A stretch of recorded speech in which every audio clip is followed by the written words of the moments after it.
আজকে আমাদের concept concentration, যেটা মানে হলো ঘনত্ব বাংলায় বললে, যেটার ফর্মুলা হলো amount of solute by amount of solution. Concentration হলো একটা অনুপাতযুক্ত রাশি, ঠিক আছে, অনুপাত বা রেশিও।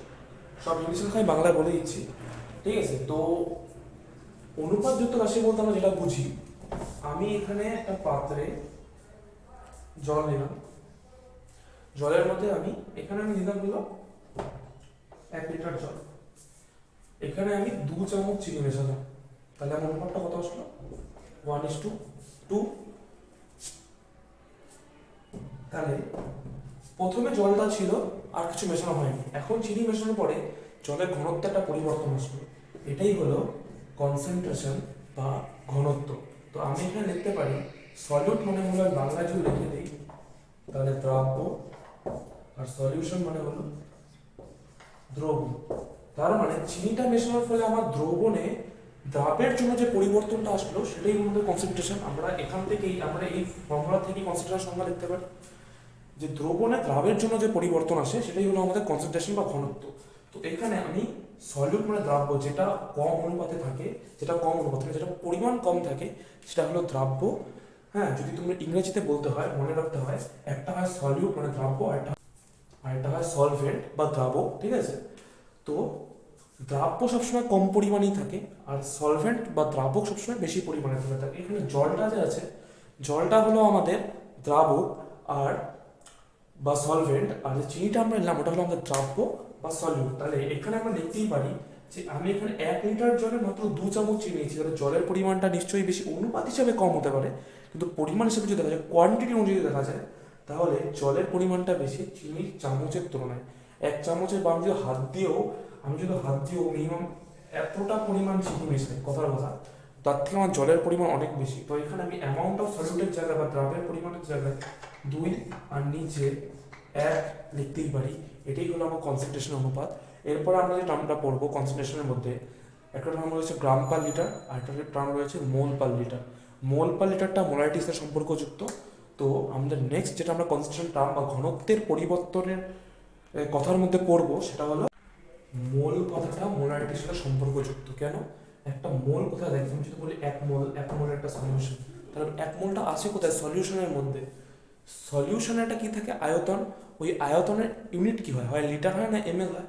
তাই এখানে আছে মোল পার লিটার। আমরা যখন শুধু কনসেন্ট্রেশনের কথা বলছিলাম তখন আমরা লিখেছিলাম অ্যামাউন্ট অফ সলিউট আর অ্যামাউন্ট অফ সলিউশন। মোল কার হবে? দ্রাবকের হবে, মানে সলভেন্টের হবে, না সলিউট মানে দ্রাবের হবে? দ্রাবক, তো দ্রাবকের মধ্যেই দ্রাব্যটা মিশে থাকে, মানে সলভেন্ট মানে জল আর যদি চিনিকে আমরা মিশাই, জল হলো ওখানে দ্রাবক মানে সলভেন্ট, ওই সলভেন্টের মধ্যেই মিশে গিয়ে থাকে সলিউট মানে চিনিটা। তাহলে চিনিটা মিশে গিয়েই উৎপন্ন করে মোল, তাই মোল হয় সলিউটের। এর জন্য লিখেছি amount of solute in moles by amount of solution in ML বা লিটার। সলিউশন, আমি এখনই বললাম সলিউশন একটা আয়তন আছে, তার জন্য ওর একটা ভলিউম, আয়তন কি ইংরাজি? ভলিউম ভি, ঠিক আছে। তো আমরা যদি লিখি, আমরা এখানে লিটারও লিখেছি আবার এমএলও লিখেছি। 1 লিটারের দ্রবণের মধ্যেই তো 1 মোল দ্রবীভূত থাকে, আমি যদি বলি এখানে কিছু নাই মানে 1 আছে। 1 লিটারের দ্রবণে 1 মোল NaCl দ্রবীভূত আছে, ঠিক আছে। কিন্তু আমরা এই চ্যাপ্টারে যত অঙ্ক করবো সব এমএলএ নিয়ে করবো, তার জন্য লিটারটাকে আমি এমএলও লিখেছি। তো আমরা 11 একটা কনসেপ্ট পড়েছিলাম মোলসের। মোলস বের করতে হয় হলো W/M দিয়ে। যদি আমরা NaCl এর মোল বের করি, কথার কথা, তো NaCl এর যদি 20 গ্রাম NaCl বলে দেওয়া হয়, 20 গ্রাম, তার মানে এখানে ডাব্লিউ ওয়েট, একটা মাস যুক্ত টার্ম। আমরা যখন ওয়েট মাপি নিজের, তখন ওটা কেজিতে মাপি বা গ্রামে, কেজির থেকে ছোটো ইউনিট গ্রাম।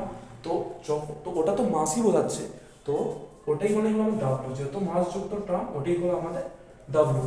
আর আমরা ফর্মুলা কি বললাম? W/M। এম হলো মোলার মাস। মোলার মাসের কনসেপ্ট নিয়ে পরে একদিন আলোচনা করবো।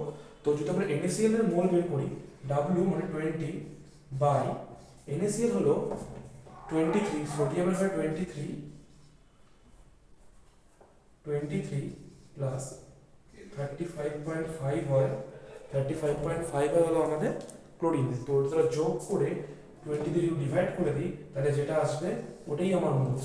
তাহলে আমি মোলসের ফর্মুলা W/M, তাই আমি অ্যামাউন্ট অফ সলিউট ইন মোলসের জায়গায় W/M লিখতে পারি। আমি বললাম সলিউশনটা আয়তন থাকে, তার মানে ভলিউম, তার জন্য লিখেছি এখানে ভি। তো কথা হলো এখানে 1000টা কীভাবে আসলো সূত্রতে? আমি বললাম যে সলিউশন ইন লিটার লিখতে হয়, কিন্তু আমরা এখানে সবচেয়ে করি ml এ 1 লিটার সমান সমান 1000 ml। যদি তোমরা বের করে দেখো, বের করতে পারো। তো ওই লিটারটাকে যখন ml নিলাম তখন 1000 এখানে গুণ হলো, ওই 1000টাই এই যে এখানে চলে যাবে। তো এটাই হলো মোলারিটি ফর্মুলা, যেখানে ভলিউমটা কি সলিউশনের, যেটাতে যদি লিটারে দেওয়া থাকে তাহলে আমরা ml এ নিয়ে নিব। এটাই কনসেপ্ট মোলারিটি।